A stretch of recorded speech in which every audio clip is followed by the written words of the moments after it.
ঝিল সবার সামনে গান গাইতে থাকে। এরপর ঝিলের গান গাওয়া হয়ে গেলে নীলাঞ্জন বলে, তুই ফোন ধরছিলি না? আমি তো চিন্তায় পড়ে গিয়েছিলাম। ঝিল বলে, তুমি এখন ঠিক আছো? নীলাঞ্জন বলে, এখন ঠিক আছি, তবে ঠিক নেই। তারপর রায়পূর্ণা ঝিলকে বলে, এসেই যখন পড়েছিস, বিয়েটা তখন দেখে যাস। পাশ থেকে সাক্ষ্য সেই একই কথা বললে ঝিল বলে, হ্যাঁ, আমি আপনার বিয়ে পুরো দেখেই যাব। ওদিকে তিতির গিয়ে চৈতিকে বলে দেয়, বরণ করার সময় আন্টির হাত থেকে বরণডালা পড়ে গেছে। চৈতি বলে, পরে অন্য বরণডালা এনে বরণ করা হয়েছে। তো তিতির বলে, না, দাদাভাই বারণ করে দিয়েছে। এ কথা শুনে চৈতি চিন্তায় পড়ে যায়। এদিকে রায়পূর্ণার শতরূপাকে বলে, ঝিল যে অত গয়না পড়েছে, ওগুলো কি সোনার? শতরূপা বলে, ও সোনা কোথা থেকে পাবে? তখনই রায়পূর্ণা মিনুকে ডেকে বলে, ঝিল যে গয়নাগুলো পড়েছে সেগুলো কি সোনার?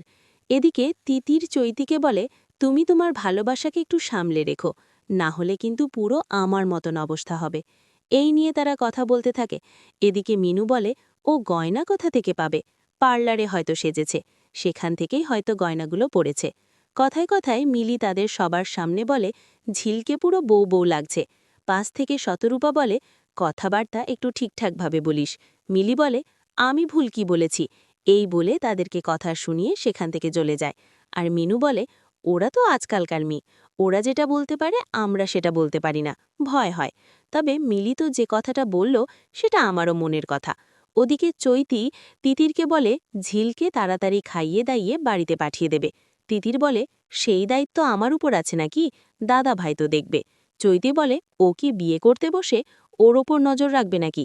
এই বিয়েবাড়িতে ঝিল আর তার পুরো ফ্যামিলি এসেছে তো এখানে খাওয়া দাওয়া করতে, খেয়ে দিয়ে বিদায় হোক না, আর কি কাজ আছে?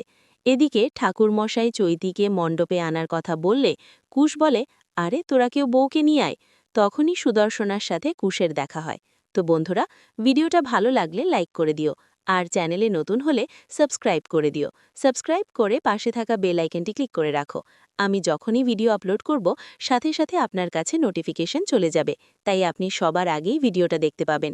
সকাল আপডেট। সুস্থ থাকো, ভালো থাকো। ধন্যবাদ।